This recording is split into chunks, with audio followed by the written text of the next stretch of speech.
Title: AITAH for snapping at my husband when he was in pain. Just like he snapped at me during my labor. I didn't mean to say it, but the words slipped out before I could stop them. Now you know how it feels, huh? He looked at me, pale, trembling from the pain in his leg, his eyes glassy with tears. And for a moment, I swear, I felt nothing but satisfaction. A cold, sharp satisfaction that scared me more than the situation itself. Let me back up. My husband, Mark, and I have been married for 6 years. We have a 2-year-old daughter, Ellie. When I was pregnant, everyone told me how supportive Mark would be. That had hold my hand, whisper encouragement, be my rock. I believed it. He's usually calm, stoic, the kind of guy who doesn't panic when things go wrong. But when I went into labor, everything changed. The contractions hit like lightning bolts. I remember screaming, shaking, trying to breathe, and Mark just lost it. He wasn't cruel exactly, but he was impatient. When I cried too loud, he told me to calm down. When I begged him to stop touching me, he said I was being dramatic. At one point, when I snapped at him to shut up, he actually snapped back, "God, you're impossible. Everyone goes through this. Stop acting like you're dying." I will never forget that. The midwife shot him a look that could kill, but I just turned away. I labored in silence after that, swallowing every sound that wanted to come out of me. And when Ellie was born, I didn't even want him near me for a while. He apologized later, said he was just scared. I tried to move on. I really did. Fast forward to last week. Mark was fixing something under our deck when he slipped on a loose board and badly twisted his ankle.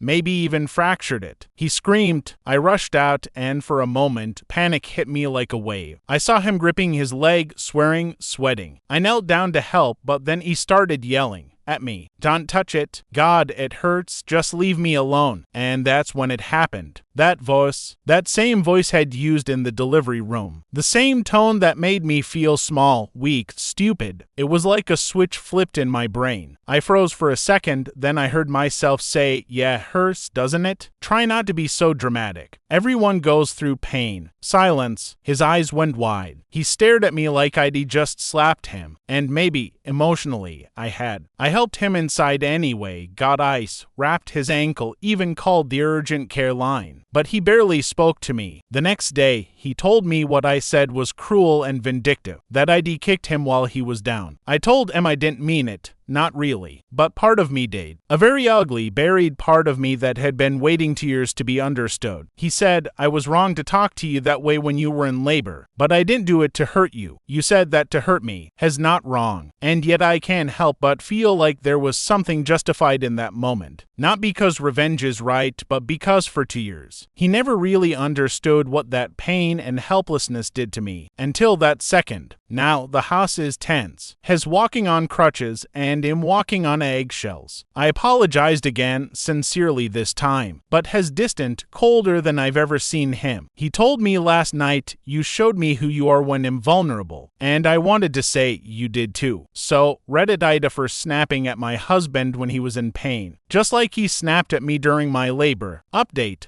So this blew up way more than I expected. I didn't think so many people would relate, but I spent hours reading through the comments. Thousands of strangers picking apart my marriage like it was a puzzle. I'd even staring at blindfolded. Most people said AITAH, that I had a human reaction after being emotionally wounded for years. Some said that revenge, even emotional, just keeps the wound open. A few called me a cold-hearted psycho who needed therapy. Maybe they're all right in their own ways. But after reading everything, something in me cracked open. Because for the first time, I realized I wasn't just angry about what he said during my labor. I was angry about everything after. When I gave birth, something changed in me.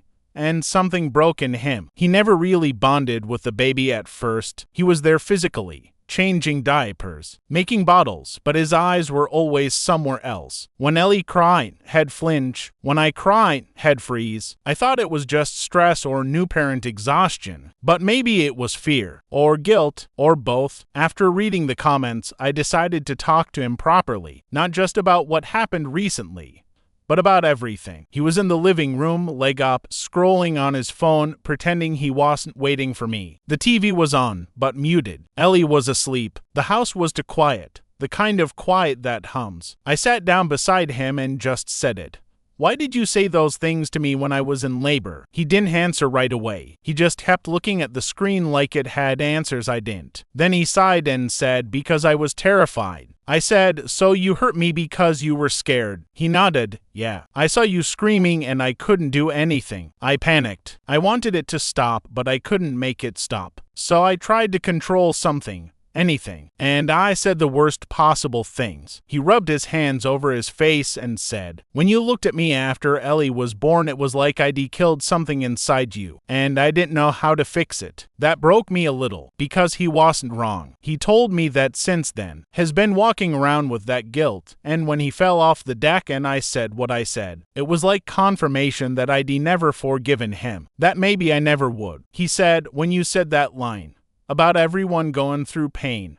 It felt like karma, and it scared me that you'd been waiting to throw it back at me. I told him I hadn't planned it. It just came out. But it had lived inside me, festering like a bruise you forget about until someone presses it. We sat there for a while in silence. Then he said something I didn't expect. I don't think either of us ever processed what happened that day. You went through physical trauma. I went through emotional panic. And we never talked about it. We just started pretending. And he was right again. After Ellie was born, I jumped straight into survival mode. Feeding schedules, doctor visits, sleepless nights. I didn't have time to process the hurt, and he didn't have the courage to face it. So it turned into this quiet rot in the walls of our marriage. I cried. He cried. And for the first time, it didn't feel like a war. It felt like a truce, but the story didn't end there. A few nights later, I woke up to the sound of him crying again. Quiet, muffled. I turned on the lamp, and he was sitting up, holding his phone, watching a video. One I didn't recognize. It was a video I hadn't even known existed. It was me giving birth. The hospital had recorded parts of it for training purposes and had requested a copy for memory. He told me he'd never watched it. Until now. He said, I thought I remembered it. But I didn't. I didn't remember your face. The pain. How scared you were. I didn't realize how cruel I sounded until I heard my own voice. I didn't know what to say. There was something raw about hearing him cry like that. Not from guilt alone, but from shock. Like he was seeing a ghost of himself head buried. He said, you didn't deserve that. Not one word of it. And in that moment, I finally let go of something I'd been holding. I took his hand and we just sat there. Not as husband and wife, not as victims or villains, just two people who had both been broken in different ways by the same moment in time. He started therapy the next week, said he wanted to deal with his panic and his guilt. I started too, separately. I told my therapist that forgiveness doesn't mean forgetting. It means remembering without rage. And maybe, just maybe, we're learning how to do that. The next time he's in pain, it'll still help him, but it'll also still remember, and that's okay, because memory isn't revenge, it's survival. Final thoughts. Sometimes we mirror the hurt we never healed from. Sometimes we say cruel things not because we want to, but because part of us still lives in the moment we were wounded. And sometimes, the only way forward is to finally stop pretending that pain disappears just because the moment is over. So maybe I was the hole for that 1 second. But maybe that second was the mirror we both needed to finally look into. Final update 6 months later. Hi again. I wasn't sure if I should ever come back here, but I've been rereading my old post, and it feels strange to leave it unfinished, like closing a book halfway through the final chapter. A lot has changed since I last wrote. Some of it was good, some hard, and some unexplainably in between. After our last talk, the night he watched that video,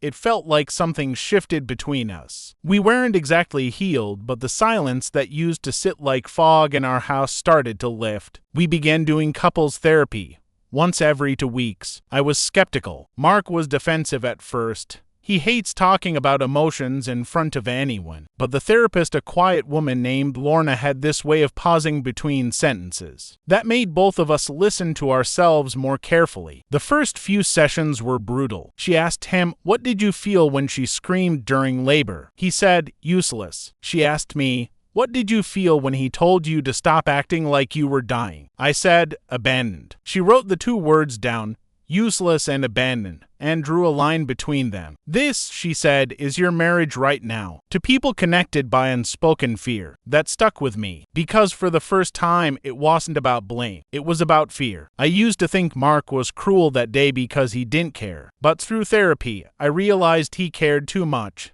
In the wrong way. His panic turned into control, my pain turned into resentment, and those two things grew roots that nearly tore us apart. I wish I could say everything got better right away. It didn't. There were still fights, quiet, exhausted ones that started over dishes but were really about trust. Sometimes when he flinched in pain from his leg injury, I'd still hear that voice in my head. Everyone goes through pain, and I'd hate myself all over again for saying it, but something new began happening too. He started showing up differently. One night, Ellie had a fever and I panicked like I always do. Usually, he'd tell me to calm down.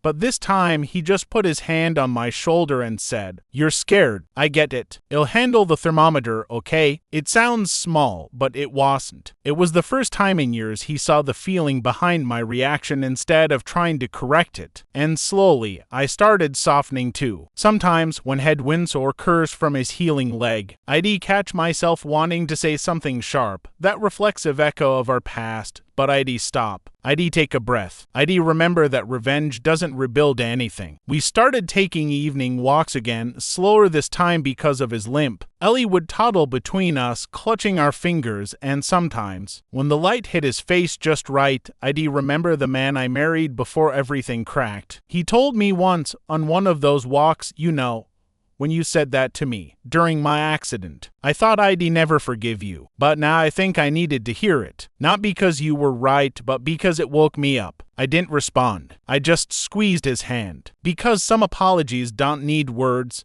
just endurance. Still, there were moments that hurt to remember, like when I saw the hospital bag we'd kept, tucked away in a closet, the one from Ellie's birth. It still had a pair of socks I never wore and a note had written that said, "You're the strongest woman I know." I found it months after the birth when the anger was still fresh, and I'd ripped it in half without thinking. Now, 6 months later, I taped it back together. It's still wrinkled, but it sits on my nightstand. Imperfect, but repaired, like us. A few weeks ago, during therapy, Lorna asked a question that nearly made me cry. Do you trust each other with your pain now? I looked at him, and for the first time, I didn't hesitate. Yes, I said. He nodded. I think we're learning too, and that, I realized, was enough. Because love isn't built on never hurting each other. It's built on being willing to face the hurt instead of pretending it's gone. We've both changed since then. He's gentler now, and more honest. We talk about fear instead of hiding it. We name things before they fester. Sometimes, on quiet nights, when Ellie's asleep and the house hums with that same silence that used to scare me, I look at him, at the scar on his leg, at the tiredness in his eyes,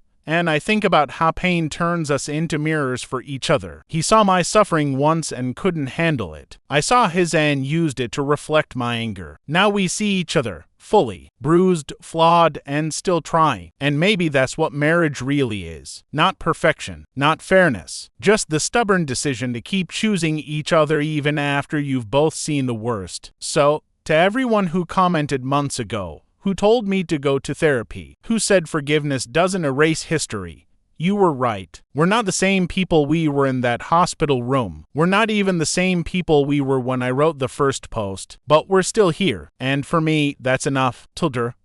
We both said things we can't unsay. We both carried pain we didn't understand. But 6 months later, after therapy, conversations, and learning how to really see each other again, I think we're finally okay. Not perfect, not unscarred, but okay.